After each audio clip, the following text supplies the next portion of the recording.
Hey, Carrie. So you've got people using ab mats, and it hurts their low back. Now, you said that you think they're using them correctly. You know that they're using them correctly, so I'm going to assume that they're being used correctly. I don't know if they're saying hurts their low back, like hurts the actual back, or rubs their butt on the ground. Because some people say it hurts my low back, and they mean like it's giving them that strawberry, that sit-up strawberry. Um, if it's the strawberry one, unfortunately, there's not really a way to avoid that other than sitting on top of the mat a little bit more and going a little slower because it comes from that rubbing. Some people are just anatomically strange, and that's how it ends up panning out for them. But if it's their low back, there's probably one of two things going on.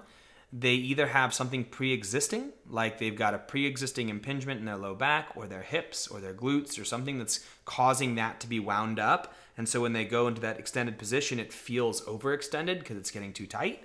Or they've got an injury, like a pre-existing injury, where this is exacerbating it by going into a little bit of extension. And in both those cases, we'd want to take that athlete a lot slower, and we might just not have them use the ab mat. It might just not be appropriate for them now. But we would want to address the other points, the things that are going on there, the mobility issues, the range issues, and see if by alleviating some of those, they can't get into this position without pain.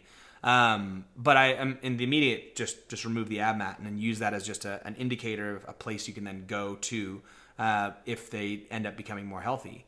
The other thing that could be going on is they could just be too short. If you have a shorter torso, not even shorter height-wise, but a shorter torso, an ab mat actually could fill that space a little too much. So it's just too long and too big. So like as a smaller person, that void, especially if you have a harder ab mat, how it's filled with that thing, it could just be too much. So if they're a shorter athlete, I understand. If they're an athlete who has a previous injury, it might be something, hey, just don't go on the ab mat. If they're an impingement thing, highlight around and look for that and see if maybe there's something going on that you can address there. Then bringing them to the ab mat and seeing if they have no pain.